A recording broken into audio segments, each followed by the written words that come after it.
What we gonna do right now is go back, way back. Give me your friend. Hey, come on, hey, come on, come on, come on, give me your friend. Hey, big girls like to do the round, fat girls like to do the round. Fat girls, let me see you grind.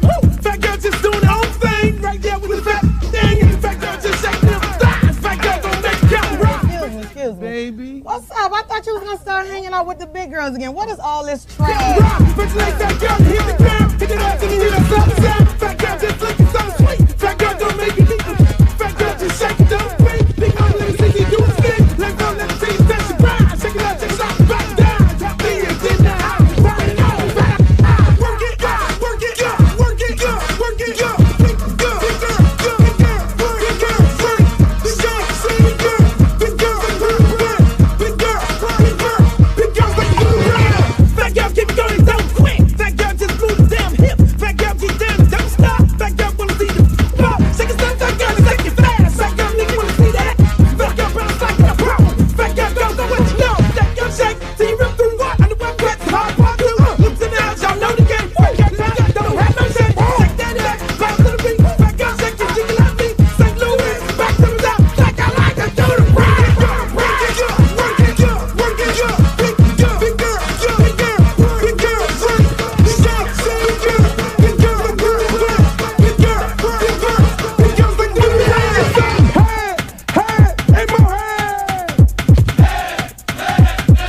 Let me hear you say, hey, more hey.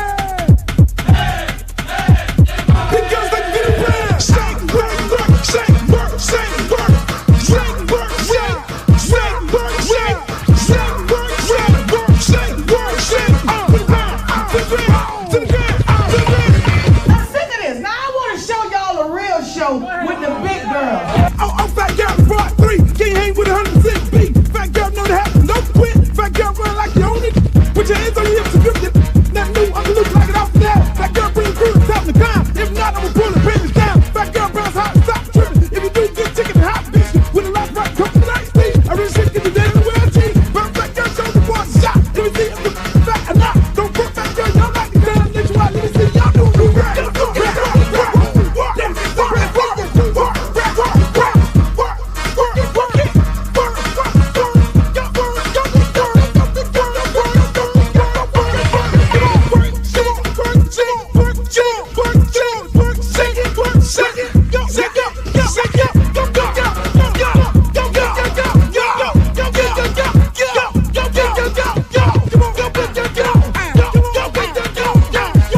I'm sick of it. Where you are? Not ever.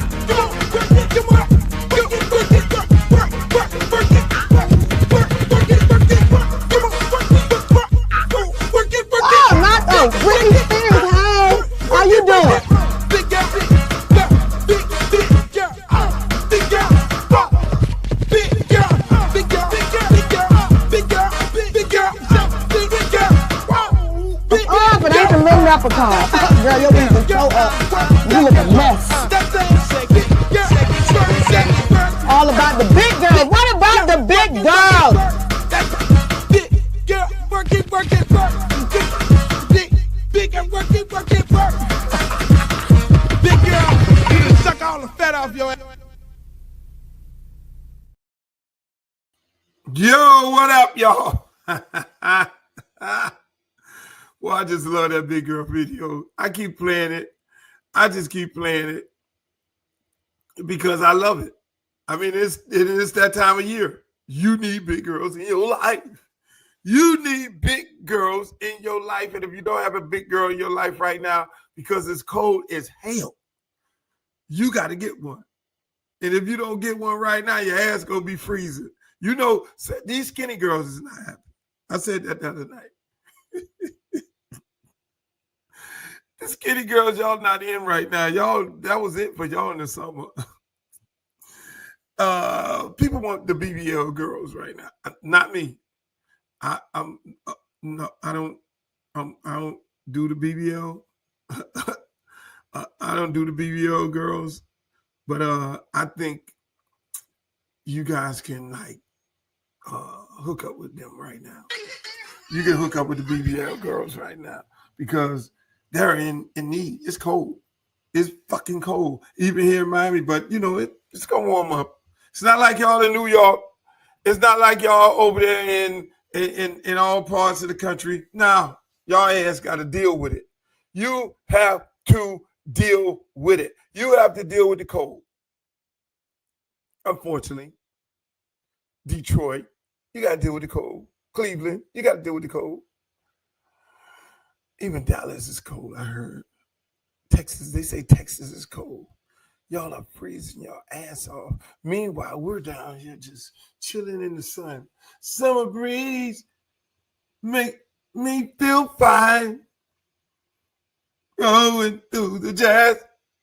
I don't even know the lyrics to the song, but I can tell you one goddamn thing. We are having us a beautiful time here. We can't complain. We're loving it. Shouts out to my girl Glow. Right now, I'm getting back to the theme of the beginning of the show. I want to know where y'all from. Go in the chat. Let me know where you're from.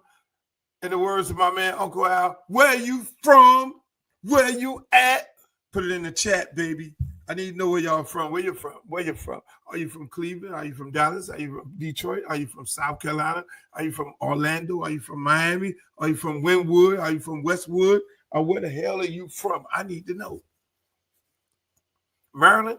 You're from Maryland? All right, put it in there. I'll put your name up in here. There you go. Glow from Maryland. How you doing, Glow?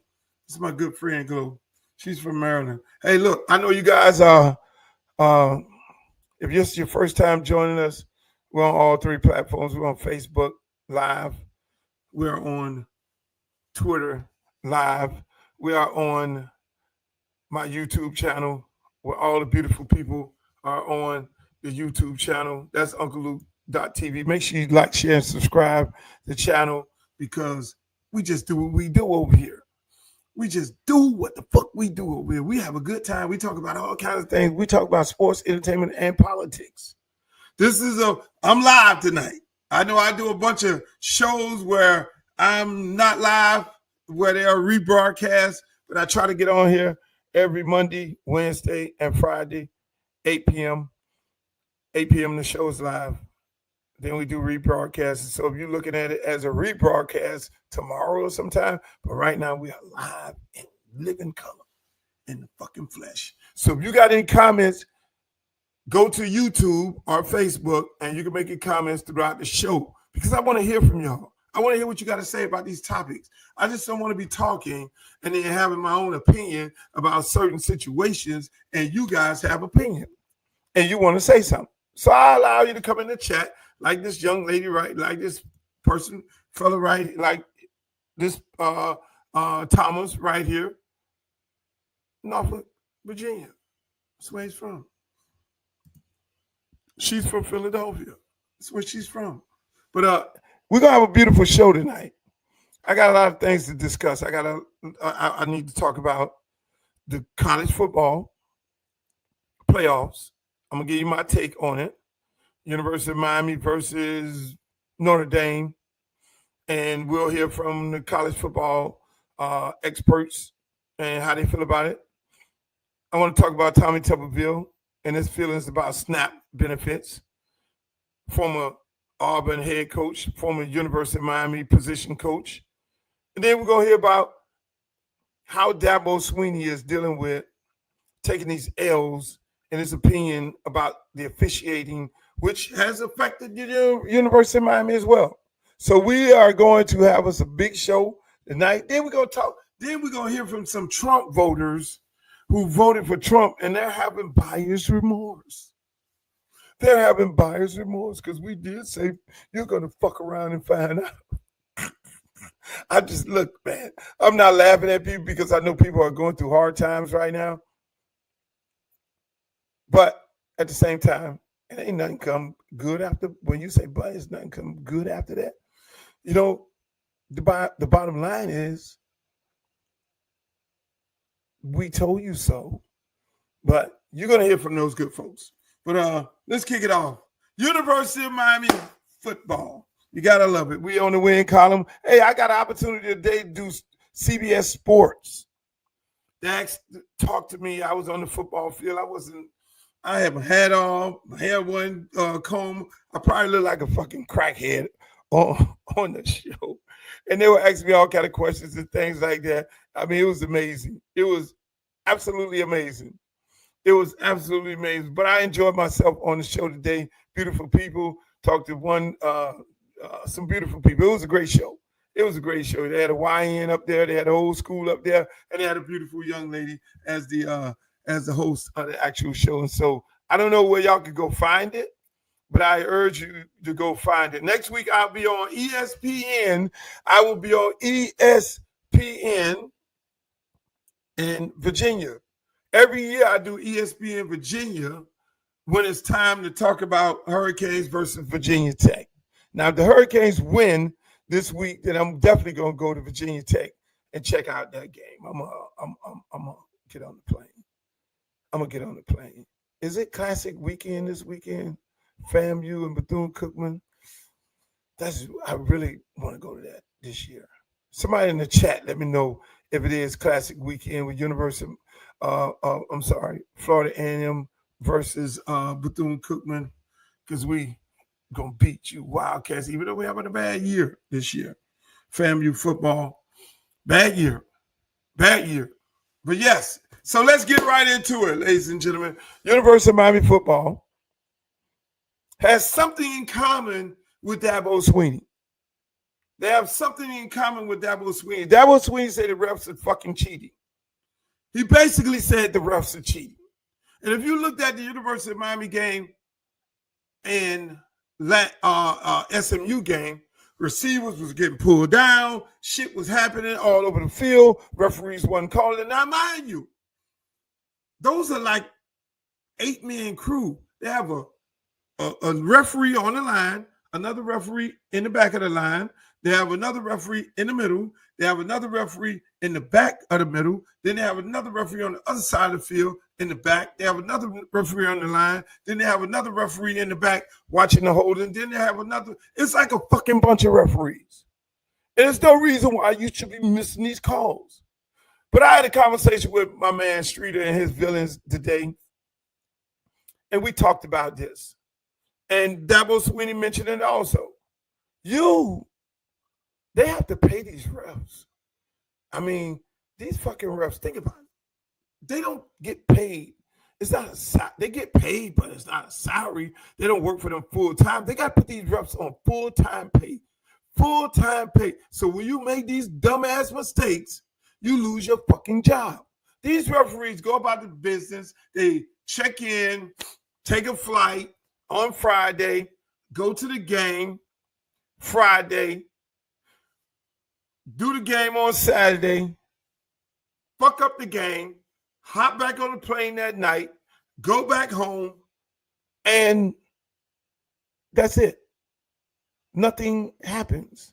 So if they fuck a game up, they only got paid for 1 day. 1 day. So where's the demand? What? To get it right. They get paid for 1 day. Put these fucking referees on a salary so when they fuck a game up, they can lose their job. Now they got skin in the game. Right now, these referees don't have skin in the game. God knows how much they get paid. If somebody in the chat know how much a referee in college football getting paid, please let me know. And then they got these, then another thing, they have these fucking reps. Oh, the SEC rep, the ACC rep, Conference USA rep, this rep, that rep. I mean, look. The NCAA has enough money that they can put all the referees on a salary. And based on what league or conference you referee in, that determines how much money you make. I mean, come on, man. Let's face it. It is bad business to have these officials who are out there making the least amount of money of everybody on the field. Think about it. Carson Beck making $4 million. The referee sitting up there. These referees are not robots. They know that Miami has the fifth highest paid salary in college football. You don't think they have a little inside for that? You're playing against SMU, who ain't nowhere near nowhere in the vicinity of how much money Miami is spending on their players. They're sitting up there looking at all these privileged motherfucking players. Look at these privileged players out here. They think they're just going to prance up in the game and just go. We'll give some calls to SMU. But here's Dabo Swinney on this issue. Y'all tell me what you think. Accountability, but y'all don't know anything about it. It's behind a curtain. How dare we have accountability? In the meantime, we got gambling issues going on, people being suspended, all that kind of stuff, right? Yep. I mean, refs are people too. It ain't just coaches and players, and if they're a part of the game, then by God, they ought to be a part of the game. And they ought to be a part of the accountability, and they ought to be a part of the consequences, not just behind some shadowy curtain. Like, no, they ought to have to answer for it. And listen, there's judgment calls and all that, and I mean, we just have to disagree to disagree. But there's also absolute flat-out misses with no consequences. And you know, and you get a sheet. We're allowed to turn in 10 calls. All right, and so we had a game earlier this year that we lost. I had 14 I wanted to turn in, but I only turned in 10. All right. I thought 8 were wrong, but got back. Yep, missed it. 5 of the 10 were wrong. And I mean, these are game-changing calls.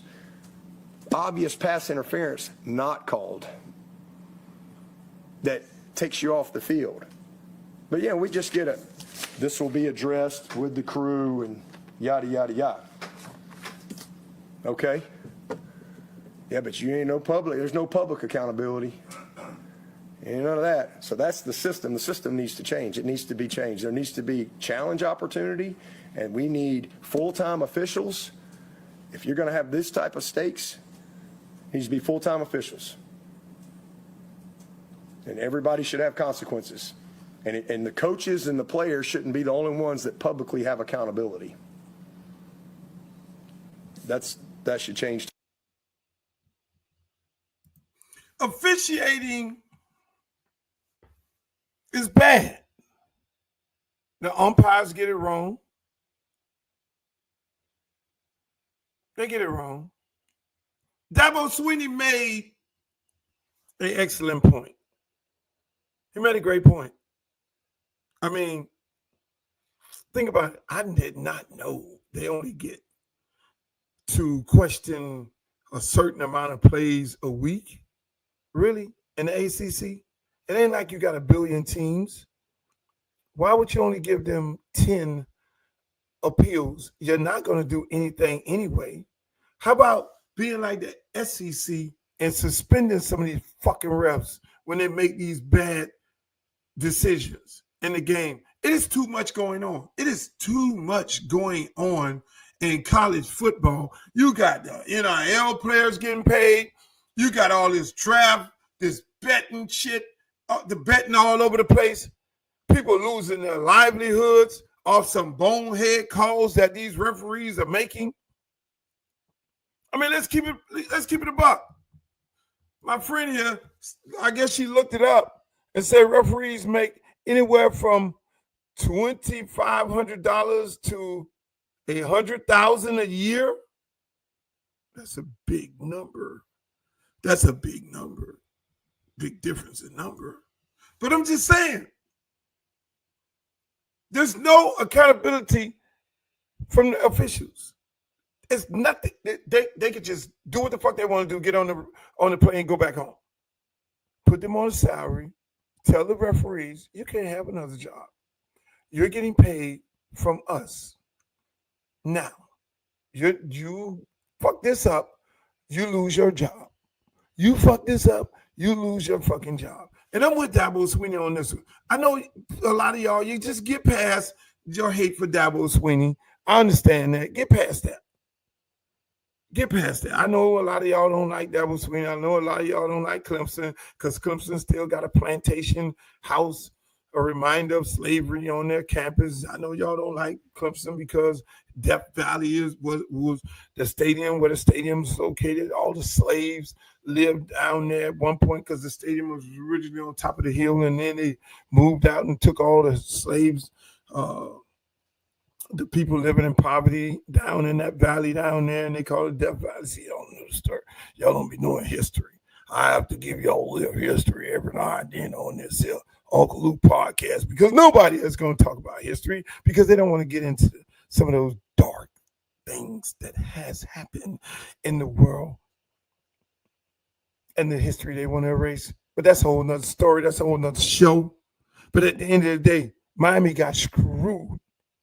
Miami gets screwed every week. I think it was like 23 penalties to like SMU got their first penalty in the second half, like late.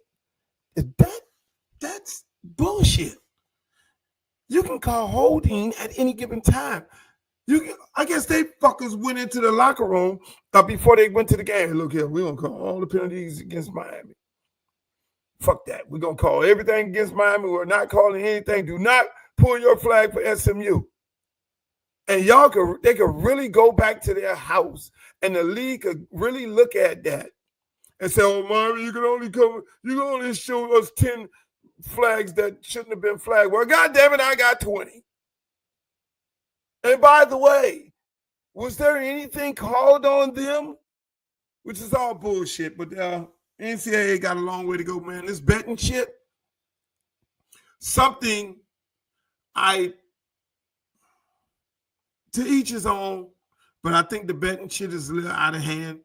Because I remember back in the days, they had Alcoholics Anonymous and they had Bettors Anonymous, people losing their lives, and betting on games caused the problem. And as you can see right now, betting on games, people are getting investigated and people are going to jail. You got baseball players going to jail. You got basketball players going to jail. And this ain't the fucking end. If you can bet on how many minutes a guy is going to play, and he has a bunch of hungry ass homeboys back at the crib, and them homeboy call him, "Hey man, look, I put my last money on you, man, that you don't play 35 minutes. Come on, homeboy, look out for me." And then you go out there and play 34 minutes. It's going to be a whole bunch of people go to jail. I'm sorry. They're human. Some of these type of bets, they need to just don't put on the books. When it's a personal situation where, oh, I'm betting that this guy hits 21 points in the whole game, and be like,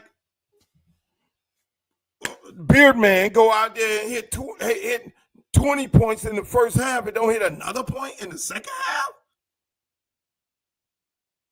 Y'all think this it don't hit another point in the whole fucking second half in the whole game and he played? He didn't get injured? Make this shit make sense. Betting involved in these games, that's why they did not allow betting, because of the shit that's going on right now. So they're taking people and putting them in jail because of their issues. Do you realize half of the dudes in the NFL are broke? Let me say that again. Y'all probably didn't hear me. Do you know half of the guys in the NFL is broke? Y'all think everybody is making hundreds of millions of dollars? There are some guys that make minimum wages. There's some guys that are on the taxi squad. There's some guys that are not making top dollars.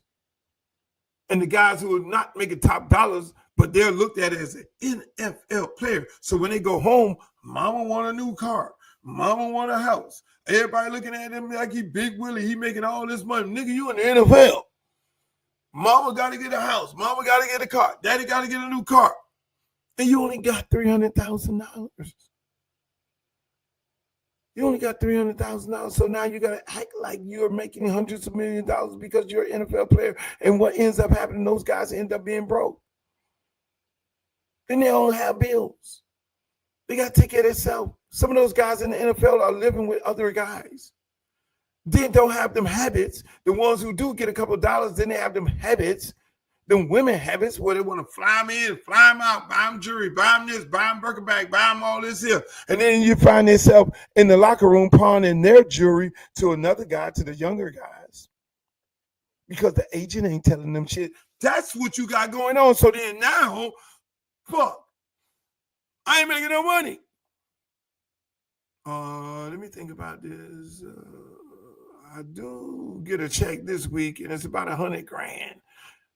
Man, let me call one of my homeboys. Man, take this $100,000 and put this shit on me because I'm gonna fuck around. Hey, look, we're gonna double this money. I gotta get this money. It happens one time. Then it happens again. Shit, I'm eating. Then I gotta get somebody else involved in the locker room. Hey, nigga, you broke too. Shit, you pawned your jewelry to homeboy running back over here. Hey, look here, man. I gotta wait, man. We called up my homeboy, you homeboy. We gonna fix this shit up. Well, we gonna bet on ourselves, and we ain't gonna play the minutes that we need to play, and then we gonna fucking fall out and play us hurt.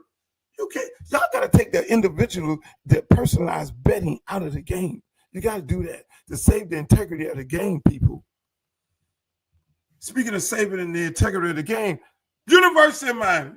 How in the hell you're going to put Notre Dame? Now, Notre Dame, I like Notre Dame. Shouts out to my man, Sider. I fuck with Sider. Sider's my friend. I love Sider. He was at Penn State. Sider's a Florida boy. Sider played quarterback for Florida A&M. I always remind him about the game that Florida A&M, the national championship, they should have won when he was a quarterback, but he tells me that the coach pulled him out of the game. But that's a whole nother story. He's over there at Notre Dame. They came and see me, Sider, and the head coach. I chopped it up with him. Nice guys. The head coach is Notre Dame, nice guy. Cool dude. First time I ever met him. Cool dude. We chopped it up. He told me about it. Man, I was like, man, Freeman, you green, man. He was like, man, come on, man, come on, My daddy taught me all about you. My daddy put me up on everything. I said, good job, Freeman, daddy. Good job, Freeman, daddy. Put your son up on game. That's the way to do it. You turn your son on to fucking Uncle Luke. You want your son to come out right. You need to give him some of them Luke songs.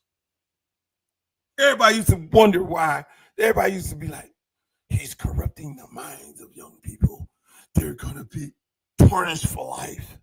I always ask people, none of them older, we see Dolores Tucker, the preachers and the pastors, and he's going to corrupt the minds of the young people. This nasty music and Luther Campbell. And then I'm looking at all these people like, Freeman came out all right. Everybody else came out all right. Doctors, lawyers. Hey, man, you inspired me. You helped me. That's a whole other show. I'm not going to get into that, but let's stay right here on this fucking Notre Dame.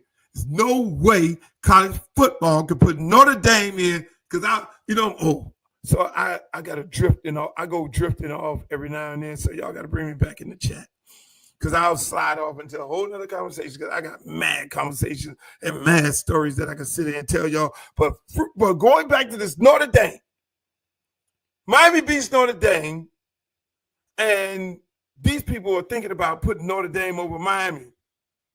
Here we go. Miami is the highest-ranked team out of the ACC, and the ACC is a chaotic situation potentially, depending on how these last few weeks play out. It seems as if maybe there was a bit of a course correction on the ranking of the Hurricanes. I know a couple of teams lost, but you also have some head-to-head components to evaluate there. What was the discussion like on Miami? Yeah, I mean, Miami, I think, Reese, you said it, we had some teams lose. And again, the conversation with Miami has been, about their consistency especially on offense. They've been really, really good, on defense. Obviously, the head-to-head with Notre Dame comes up, and, so a lot of conversation about Notre Dame, 7 straight, better defensively than what they were at the beginning of the year. So all of those things played into it. We've got great respect for Miami. When you think about the eye test, they're really talented, both sides of the ball. just need to be a little bit more consistent on the offense. You see the key thing that he said? See the key thing he said? University of Miami offense. That's saying Shannon Dawson, Mario Cristobal, who's the offensive line coach, mirror ball, drop ball, beard receivers, running back coach, tight end coach, offense. That is saying you fuckers on offense, it's up to y'all to make a case. It's on you, Shannon Dawson. It's on you, Mario Cristobal. All y'all on offense. You're offensive line coach. They're saying our defense is playing lights the fuck out. It's on you, Shannon Dawson. Now, mind you, if you know me, and if you've been following me, I am not a fan of Shannon Dawson. Under no circumstances. I know Cam Ward was improvising last year, and I saw TBD looking like Carson Beck because they're not improvising. But everybody want to shoot the messenger. Oh, Luke, you're saying that you have a problem with Shannon Dawson because he put your boy Ray on the bench. Well, no, not really. I don't even mention my player Ray about whether he should be playing or not. I know what his capabilities is. But the question is, what is Shannon Dawson's capabilities is? The fans booed the fuck out of him when he kept running the ball up the A-gap. He goes into the press conference and have a meltdown with the fucking reporters about, well, you tell me what the play is.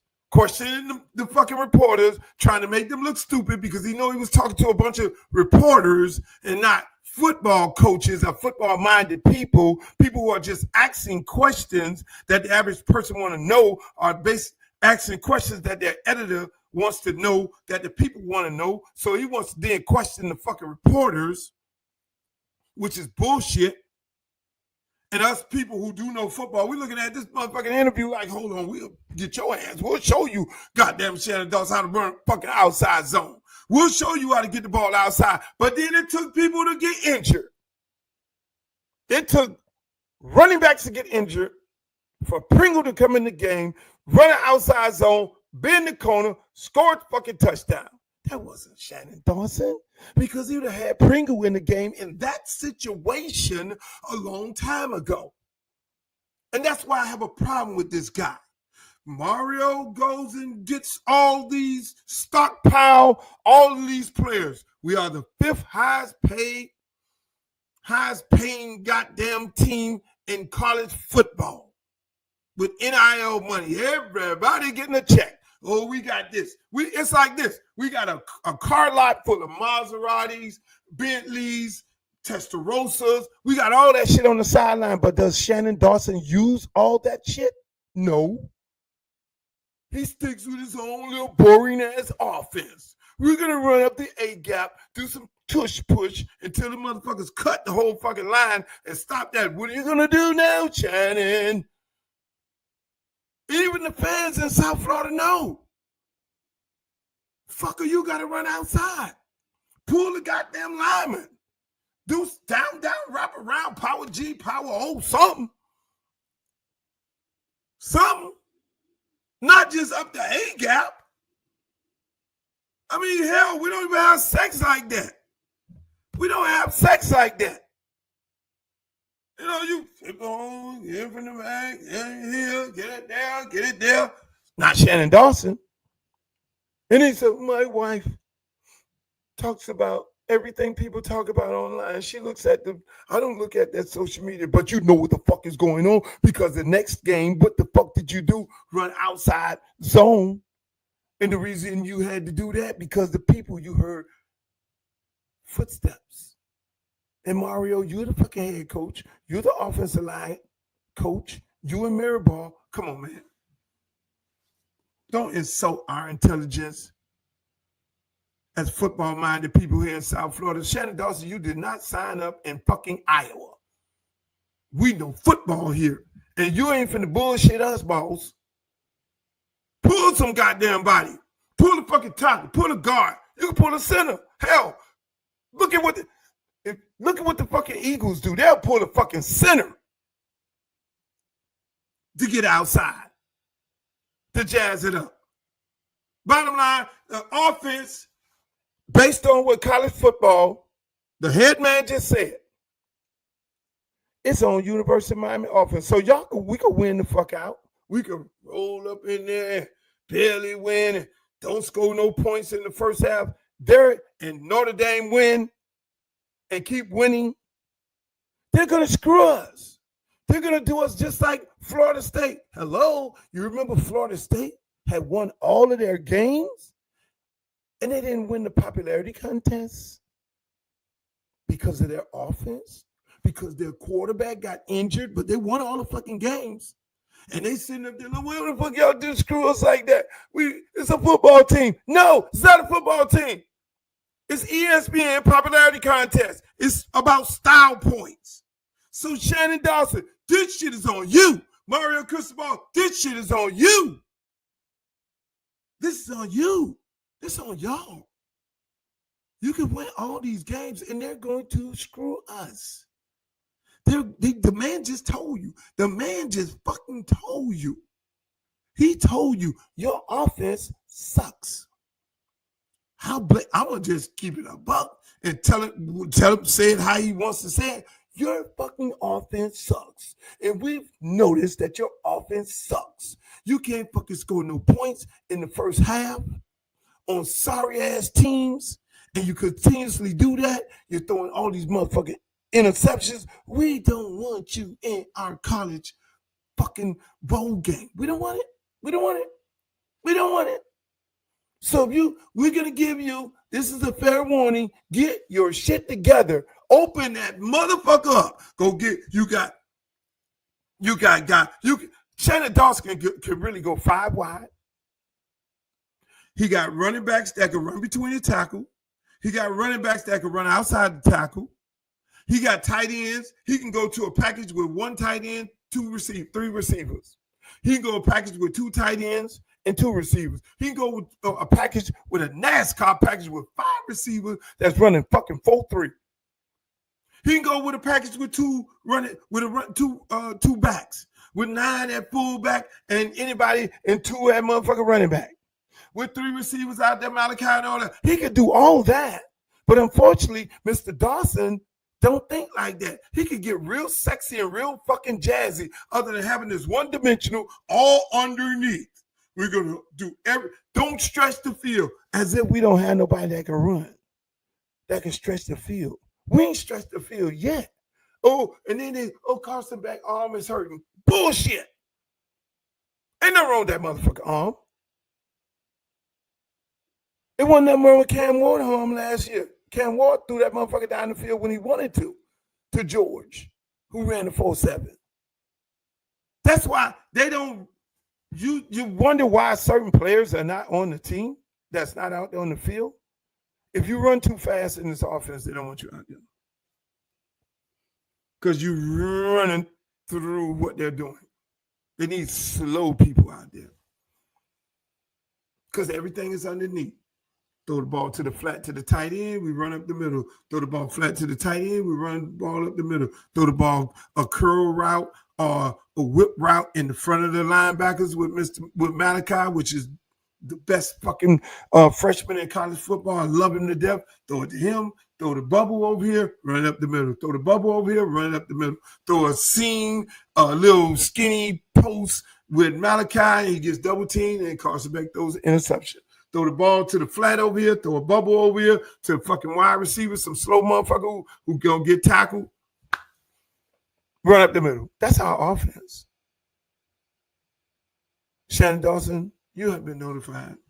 You don't get this shit right, we're not going to go to the playoff, even if you win all the games. Speaking of the playoffs, speaking of college football coaching, I visited this shit before with this motherfucking Tommy Tuberville. Tommy Tuberville was a coach at the University of Miami, a position coach.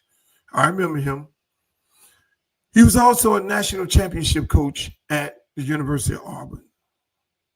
So Tommy Tuberville went in black kids' household on a regular basis, recruiting them. Please come for me. Please come play for me. I love you. I love you. You and your family, I need you to come play for me so I can win and I can make millions and millions of dollars to give to my wife and all that there. I need you black kids to come play for me football. I love you. I love you. You're going to be my friend for life. But then what does Tommy Tuberville do? Stop coaching football and then go to the Senate. And now he's in the Senate. This is how he really, really feel about black kids in the inner city, the ones he used to recruit.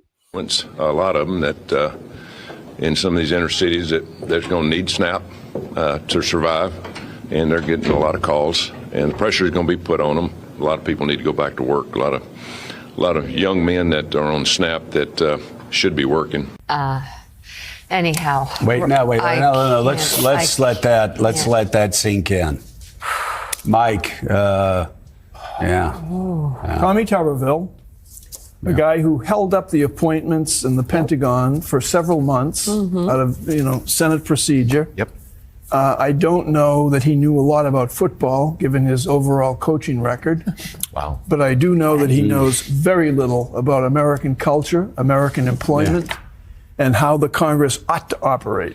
And the SNAP program and who it helps. He's talking about the young men in his state. Yeah, I mean, for example, that's what I'm saying. I mean, that's what we've been saying. Is again, is Tommy Tuberville thinking he's talking about people that live in Brooklyn, or is he talking about people that live in Demopolis, Alabama, that live in Bessemer, that live around Birmingham, Mobile? I mean, you're like, this is the ignorance of a lot of these Republican leaders, Willie.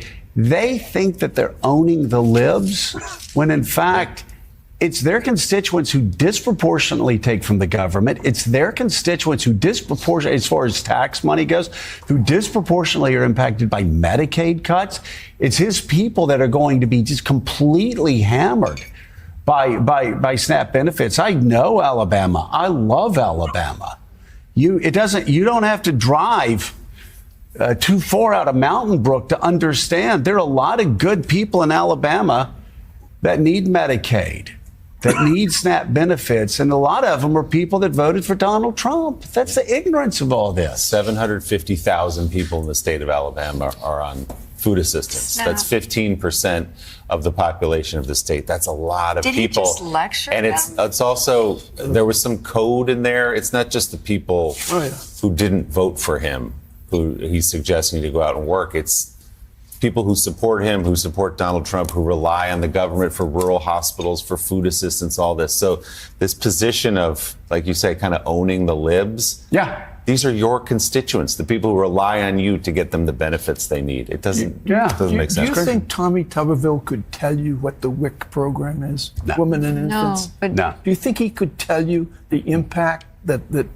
program disappearing November 1st would have on his constituents? No.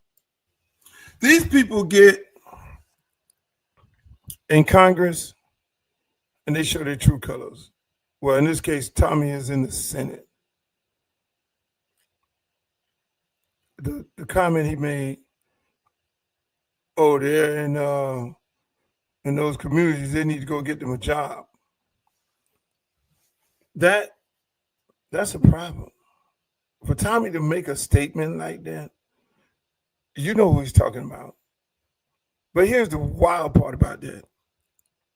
There's more white people on food stamp there is black people. There's more white people on governmental assistance than black people, because there's more white people in this country. But let people lead you to believe, the media will lead you to believe as if this is a black person thing. This is only black when there is more white people on SNAP, on food stamps, than there are black people. There are more seniors on food stamps than there are black people. There are more college students on food stamps more than black people.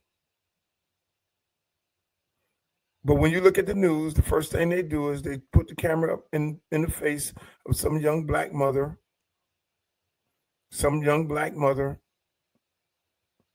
They put it in their face and say, oh, what about this snapping the food stamps and you get ready to lose and you get ready to da-da-da.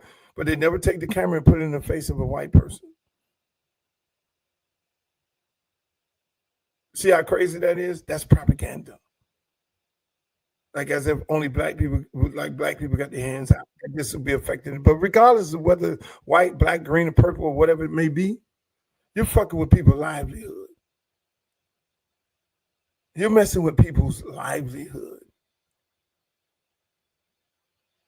The people are on governmental assistance because they filled out the application, they went through all the process of it, and they qualified to be on governmental assistance, SNAPs, food stamps.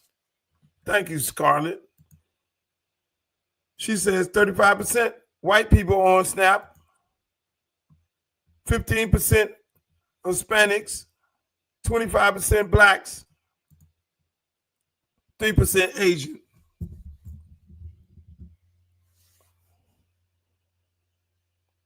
I trust her. Those are the numbers.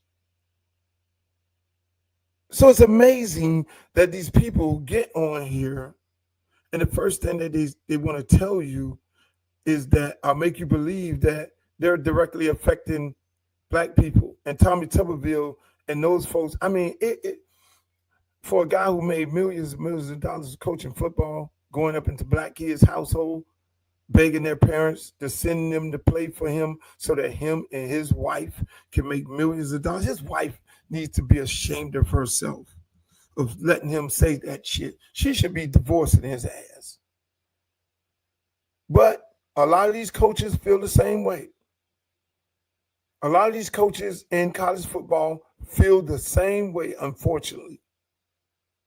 They feel the same way. They think of these black men and young men as fucking slaves. They think they're doing them a favor. To be honest with you, they don't give a fuck about these kids. They tell them everything. They tell them any and everything to get them to come play for their team so that they can win a championship and they can go back and get another $8-10 million contract to go get an $8-10 million contract off the backs of these young black men. Off the backs of these young black men. And that's how they really feel about them. You got coaches around here, their wife be fucking on Twitter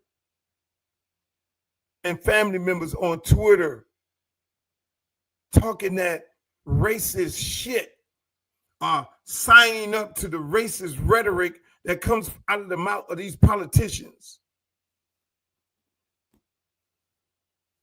You got Shannon Dawson, the University of Miami fucking offensive coordinator who's sucking up the place, gets on Twitter, I'm praying for Charlie Kirk and his family. I knew it was the reason I don't fuck with that guy. I could smell it on him. I could see it on him. I could see the red beaming from that motherfucking neck. And I know somewhere in the back of the house is one of them goddamn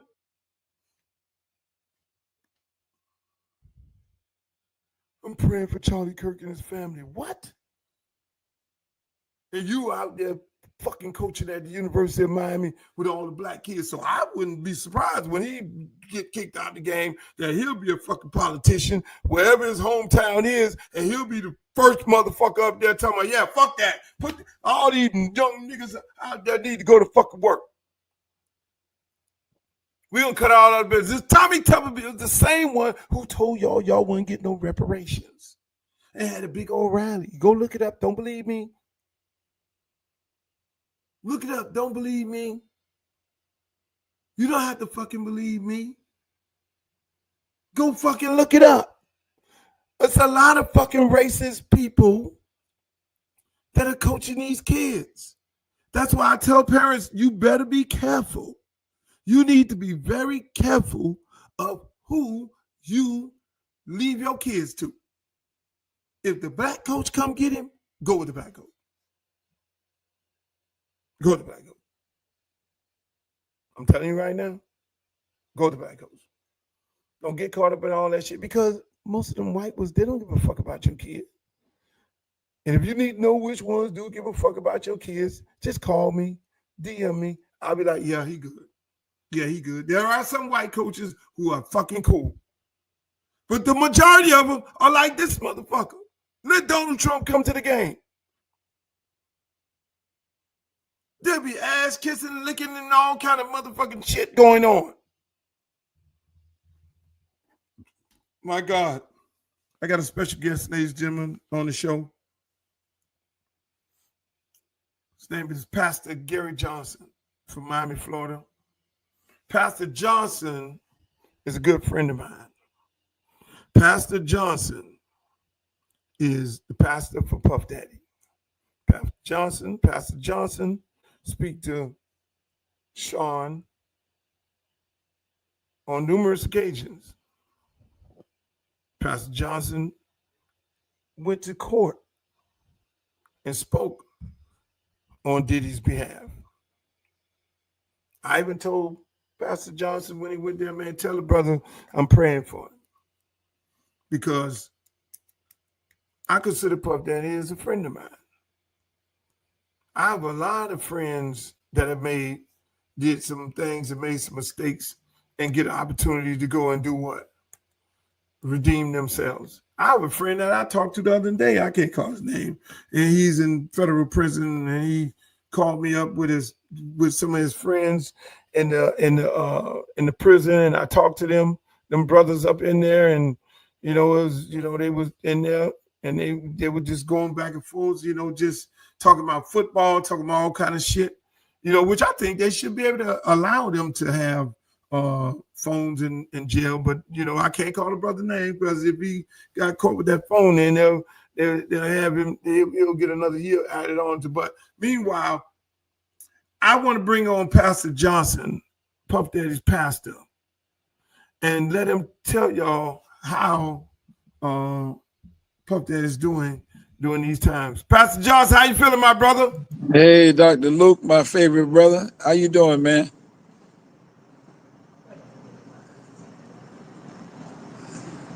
Can you hear me?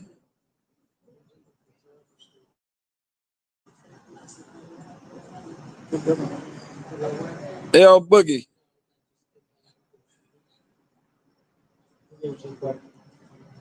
Can you hear me, Luke? I'm here, man. Thank you for having me on your show.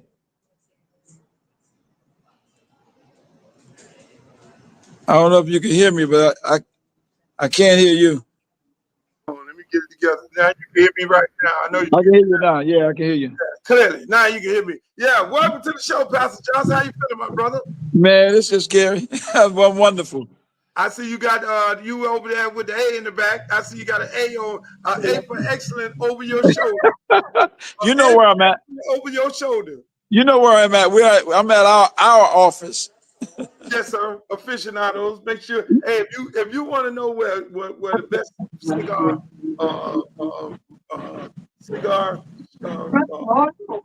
club, you go over there, Aficionados. That's our guy Armando, and then Pastor Johnson has a virgin drink on the menu called the Bumpy Johnson.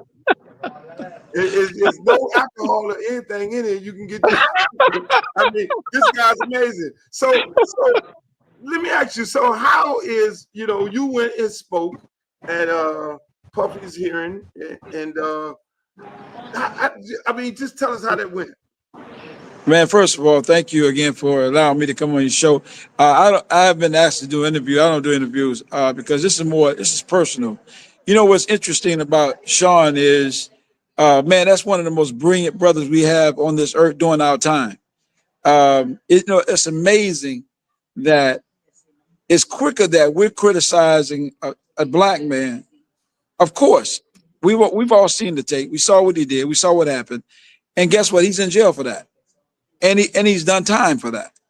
But the question becomes, how much time do you do? That man law that he was under, that was a law made by back in 1910 for white slaves. And Jack Johnson was also charged with that same law. Chevy Chapman was charged with that same law. But there was a pastor recently charged with that same law that was molesting an 8-year-old to 12-year-old, and he did 6 months. No one had been charged in that law by that law has done over 2 years. So why Sean get 4 years? Why would he receive 4 years? At the end of the day, think about this for a second, Luke.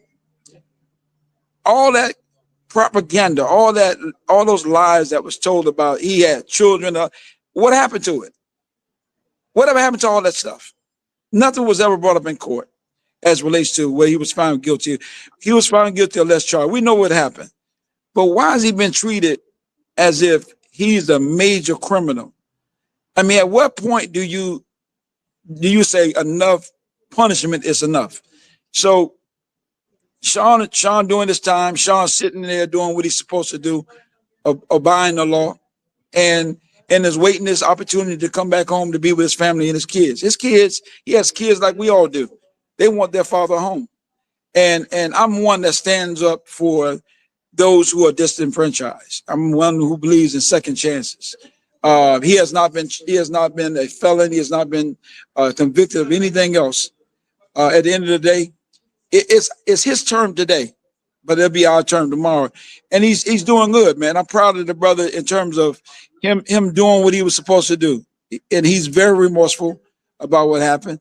And he's willing to do what he has to do to rectify the problem and change his life to do what is right. And I think he deserves that opportunity, just like all of us. You know, the Bible says, who without sin cast the first stone? You know, it's something Dr. King said the best. And this is what I stand on, why I'm supporting that brother. Why I was just with a beautiful brother who I found to be one of the nicest young kids I met. I call him kids because I could be his father, Young Thug, working with him. What a brilliant mind. These guys have some of the most brilliant minds I've ever seen. And so therefore, I believe he deserved a second chance, and I believe he should be able to get out as soon as possible to get back to his family. And God is willing to get back to a life that he can live respectfully and understand the respect of people and respect of women as well. You know, I was going to ask you about Young Thug also, but so is Sean in good spirits? When you talk to him, is he in good spirits? I mean, is he looking forward to his next chapter in life? I think that's what most people want to know. You know, when you're in these situations, are you in good spirits? Are you looking forward to the next chapter? You know, at least the few times I've spoken to him, one of the main things that comes on is he identified from, and he's not making excuses for what he did. He's taking full responsibility, and he's in there. As I said before, he didn't throw himself on the court just to get out of jail, because he did a year and some change already. But he also have been more than remorseful, and he's still remorseful. And to our sister Cassidy and any other woman that felt they've been abused by him in any way, that brother's very remorseful. And I've had a chance to spend time talking to him, and I'm praying for him. And again, Luke, we got to lift our people up. We got to lift our people up. God has done it for us. And we need to make sure that we stand by the principles of God by doing that. Dr. King says something, and this is what I live by, Luke. And you know yourself, I've been with you. I watched you be the first entertainer, period, in the United States. They given rappers a right to be able to say what they want to say because of your work. And people don't know you've been through quite a few jails, and they don't know that. But you've been through hell and high water, and if I was in a position to do what I would have been there for you as well. But what I decided to do is do what I can right now. And Dr. King said something to the best. It was a quote that he uses. He said, which one of you will carry the shield and stop the stones? At what point do we stop allowing us, even our own people, to stone our own people? We got to lift each other up, build each other up. And it was in the Essence magazine. We have to lift each other up, build each other up, and inspire each other. And if you ain't for that, then I have no interest in dealing with any of that. If it's about lifting each other up, building each other up, bringing each other out of the dirt and the mud, and letting God clean us back up, give God an opportunity. And one thing about Sean, it reminded me of what Mama Jordan said about her son when Nike was selling the shoe to try to get him to do the deal. She said, those shoes are just shoes until my son steps in it. That's right. Music industry was a music industry until Luther Campbell, until Sean Diddy Combs, until Young Thug them got behind the mic. And look what happens. We got some of the most brilliant minds, brother. We got to continue to cultivate it, and we got to continue to support it. That's all I'm about. And those who want to criticize, let them criticize, because I believe that they're gonna be here. And you know, ladies and gentlemen, we're talking to Pastor Garrett Johnson. He's Sean Diddy Combs' pastor. Been right there every step of the way with him, especially in court. And hey, how y'all doing? Who is that? That's what I got NFL great. Will Joseph, man. What's going on, man? What's going on? We just finished talking about your hurricane. NFL great. Will Joseph. Yeah, and I'll be down there with y'all in a minute. So, Young Thug, what people don't understand is this. Just like you say, and people need to know this young man right here, Pastor Johnson, because he ain't new to helping. This ain't his first rodeo. Just like you say, if you look at when BET gave me the award, and you saw me on stage, the Lifetime Achievement Award, you saw Pastor Johnson behind me. He was right there with me. He's always there trying to help and rehabilitate brothers that's what he does. He's right there on the pulse of it. And so this is what this young man does. You know, he ain't one of the guys who just, talk about it. He be about it. He go link up with these guys and walk them around. And just the other day, you brought Young Thug, another young man who's going through something, probation or whatever it may be, and he has to do community service. And you brought him by my youth program. Talk about some of the things, some of the work that you're working with Young Thug and by his character as well, because a lot of these young people, the character have been assassinated, and people like yourself going out doing the work to help them out. So talk about your work with Young Thug. Man, well, Young Thug, I met him through a mutual, an attorney, and he asked, they reached out to me and asked me, can I help him with that? And I was honored to do that, because again, after meeting him and spending some time with him, again, brilliant mind, very talented, extremely talented, and very giving. Matter of fact, this is what I mean by people that's very remorseful. Not only when he finished doing what he had to do, he reached out and said, he said, Reverend, I want to continue to do this with these kids. I see the impact I make on these kids' life, and I want to be able to continue to do this and give back to the community. Now he's from Atlanta, but he's in Miami doing this, helping our kids out. And when he came to your park with your kids, he was like, hey man, this park is named after Luther Campbell. I said, listen, Campbell does a lot that you would never hear about.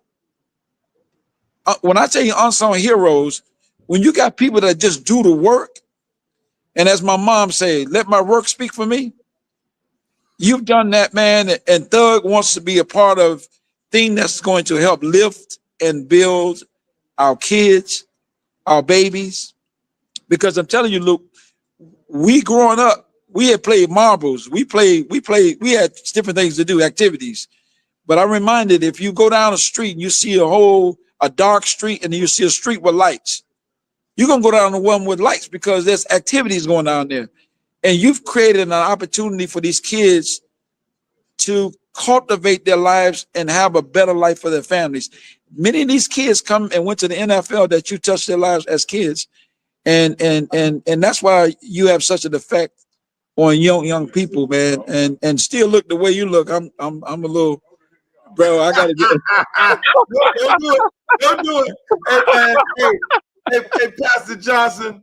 Man, I appreciate you coming on at a short period of time. Yeah, man. I really love you, my brother. I think you're doing some excellent work.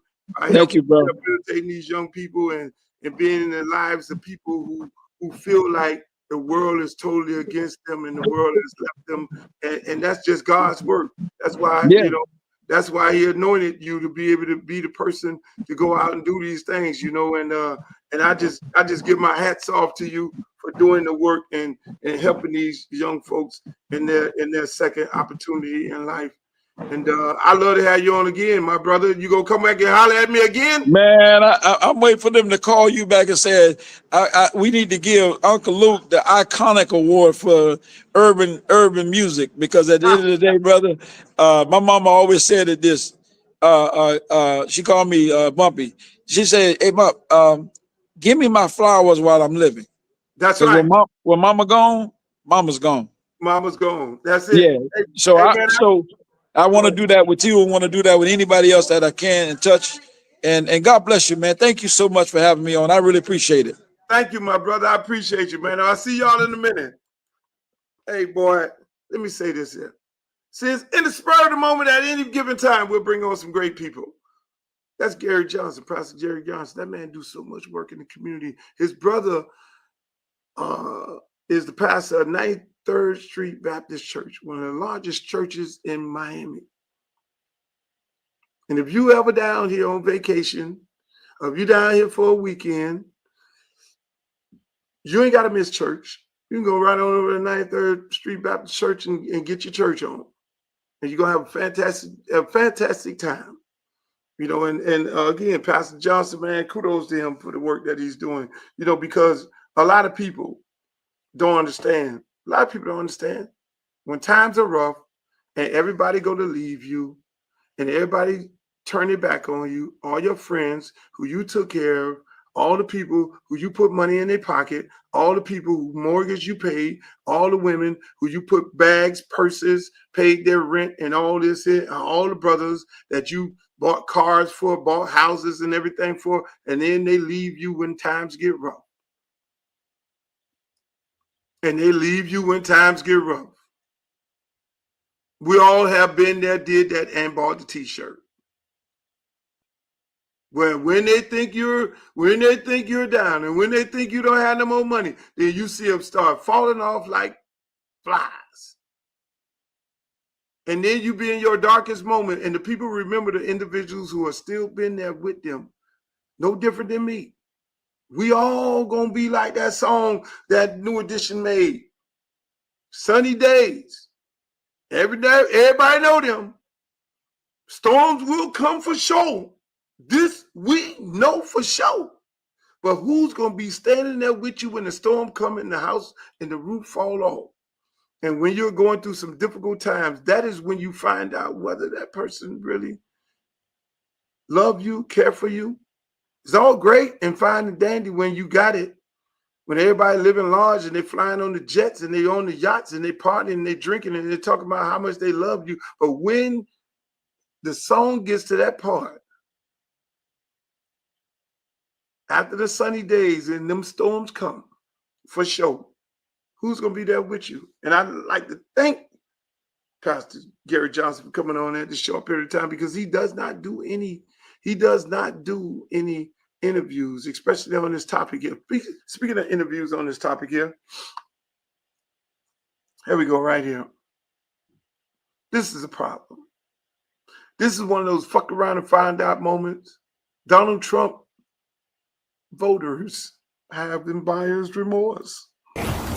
I think people voted for him because this country, too many people in this country couldn't even think about voting for a black female. But they don't want to say, they're not going to say, I'm not voting for her because she's a woman or she's black. God forbid she's both. Oh, and by the way, she's married to a Jewish guy. They're not going to say that. They're going to say, I'm voting for him because of the economy. They're liars. Hold on. Completely agree with a lot of what you say. But when we say they're liars, we don't mean all of them. Put your best spin on. Why would he's a good businessman? They think he was going to make us money. a good businessman do good for the economy and make money? Okay, smart guy. Why did good people vote for? Let me be clear. I despise Joe Walsh, but immigration, that doesn't really have anything to do with me, except if you now say, well, a few citizens are going to get scooped up off the street and sent to El Salvador or to wherever, they're only going to be worried if their kid is the one who gets snatched off a college campus and winds up in jail. And when you have the president a few weeks ago out loud in the Oval Office talking about wanting to put American citizens on airplanes and fly them down. Hello. The homegrown. Yeah. I find these conversations to be flat out fascinating. They are fascinating. They are fascinating. That's kitchen table stuff. The first thing he said, which is what we've always been talking about. Those people had a problem with voting for a black lady, knowing she was right, knowing she was the best candidate, knowing she was the most qualified, knowing she was the vice president, ready to step in and be the president, knowing she had a lot of responsibilities as the vice president because the president was damn near senile, knowing she was doing all the work, but they, over my dead body, I'm not voting for a black woman under no circumstances. I don't give a fuck. I don't give a fuck. I don't give a damn. I can lose my pension. I don't give a damn. I can lose my Pentagon job. I don't give a damn. I will not be voting for a black woman. I don't care. And I don't think Trump gonna do all the things that he says, that she's saying he's gonna do, but y'all done fucked around and found out. He can't do it. We got a constitution. We got a constitution. He's not going to be able to do all of those things. So I'm not voting for the fucking jigaboo. I'm not voting for the jigaboo woman. Fuck that, over my dead body, over my bank account. Oops. Over my bank account. Oops. Over my migrant workers. Oops. Over my construction workers. Oops.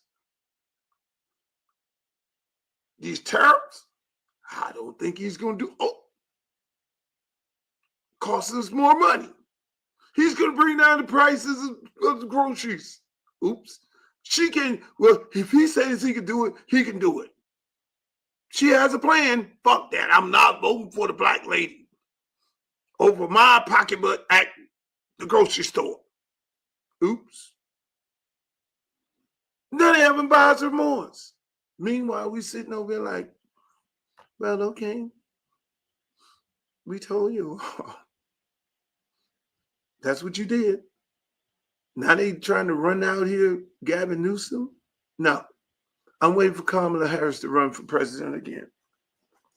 You fuckers who voted for what we have right now, you're going to vote for Kamala Harris. I'm urging all black people and all white people who voted for Kamala Harris the first time, because there was a lot of white people that voted for her, to vote again. And you fuckers who put us in this situation that we're in right now, you're going to vote for the black woman. Other than that, you can vote for J.D. Vance and get another 4 more years of the same shit that we're in right now. So if you get up there and get your racism shit on that you cannot stomach to vote for a black woman, then that's on you. And if this fucking guy from California win the nomination, they somehow rigged that shit where Harris don't win, then I'm gonna vote, but I'm gonna pass by that part of it. I'm gonna pass by that part. Speaking of passing by that part of it, let me just show y'all a little show that I did the other night. This is a good time. This storytelling now. Storytelling time. Enough of the bullshit. It's story. I did a show the other night for some corporate folks. It was a beautiful, it was like a real quick situation, but it was a whole bunch of corporate folks, black folks, brand ambassadors, that came down to Miami Beach, and they rented out the club, and it was a surprise thing where they asked me to come and do the show. And here's a little sneak peek of me going out there doing the show.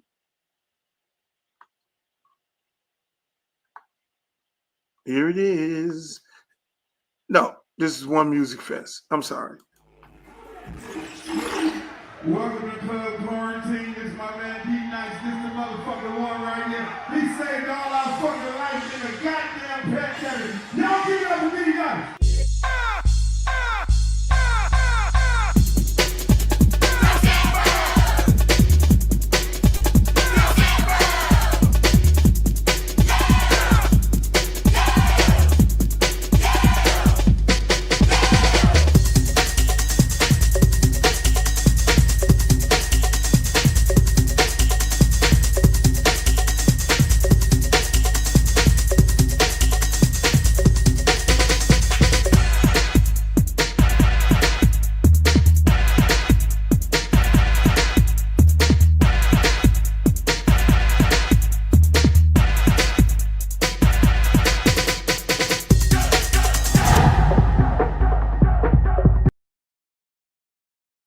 I got it wrong. I got it all wrong. That was my show at One Music Fest in Atlanta. I got it all wrong. On Friday, I'm gonna show y'all the highlight of the show that I did on Miami Beach. Meanwhile, I'd like to thank you guys for joining me tonight. I hope you all had fun. I hope you all have fun tonight. We're gonna start bringing in more guests. A lot of my celebrity friends, they want to come on the show. They want to support the show. Which is a beautiful thing. I've been holding them back because I just wanted to be able to be intimate with you guys. But I thought it was important to bring on Pastor Gary Johnson to talk about the well-being of Puff Daddy and his work that he's doing with some of these guys and helping rehabilitate some of these young men, get them back in the society. Like the Young Thugs and all them other world. And it's a beautiful thing, man. But the night show, again, it was brought to you by no other than Luke Gear. You can go to www.lukerecord.com, not with an S, and get you some gear for the winter. We got the bombers. We got the hoodies. I should have had a sweat jacket on right now. We got the T-shirts. We got everything. We got some ladies outfits and all that for the ladies. And it's a beautiful thing, man. You got the bandanas. Get you one of them Loot Records bandanas. Oh, man, you need that in your life. But at the end of the day, hey, man, we had a great time today. Shouts out to my girl, Glow. Make sure y'all follow her. She does a great job with the merchandise that she makes in a custom way. It's a beautiful thing. But we had a good time tonight. This was a beautiful show, man. I had a great time, and hopefully you guys had a great time. Make sure y'all check me out on all my social media platforms. Follow me on X, Twitter, X. I still call it Twitter. Uncle Luke Real One, Instagram, Uncle Luke Real One, Uncle Luke 305 on TikTok, and also Uncle Luke TV on YouTube. Where I need you all to go over there and follow me over there, and like, share, and subscribe over there, and then Uncle Luke fan page on Facebook. You can follow me on all those different platforms, whatever you like, whatever you choose to like. That's where I hang out at. Hopefully you guys had a great time on the show. Remember to check me out on CBS Sports. I was on there talking today, had a great interview. And next week I'll be on ESPN, speaking ESPN in Virginia, talking about the Virginia Tech University of Miami football game. That'll be next week. But Friday, I'll be back. I will be back on Friday because we do the show Monday, Wednesday, and Friday. And I'm going to just start being consistent at 8 p.m. The show tapes live at 8 p.m. Monday, Wednesday, and Friday. This Friday is going to be a little later because I got a playoff game that's going to end. And then I have an event to do, a very professional event to do in Fort Lauderdale. So it'll probably be on a little late. We might go about 10 o'clock on Friday after my event. But in the meantime, people, enjoy yourself. Enjoy the rest of the week. Enjoy life. Tell your kids, tell your loved ones you love them. I want to say my condolence goes out to the family of the Hardimans. We lost a pioneer in the city of Miami, Roy Hardiman, a guy who I just spoke to on Tuesday at Christina King's watch party of her win. Congratulations to her on winning her election. City of Miami chairwoman won, and I got to see Roy over there and embraced him, told him how much I care about him. But at the same time, I mean, Roy is a beautiful guy, man. He if you go to his page, just go to his Facebook page. You'll see what he's really all about. You know, it's like, hey, let's go live. And Roy's at every scene, Roy at every event, Roy talking about the community. Roy has his phone out, and we're going to miss that. You know, we need more Roy Hardimans of the world. He goes out there. I mean, I'll tell you a little story about Roy. I was running for office for mayor of Miami in a special election. It was a real short election, special election. And I had signs I needed to put up.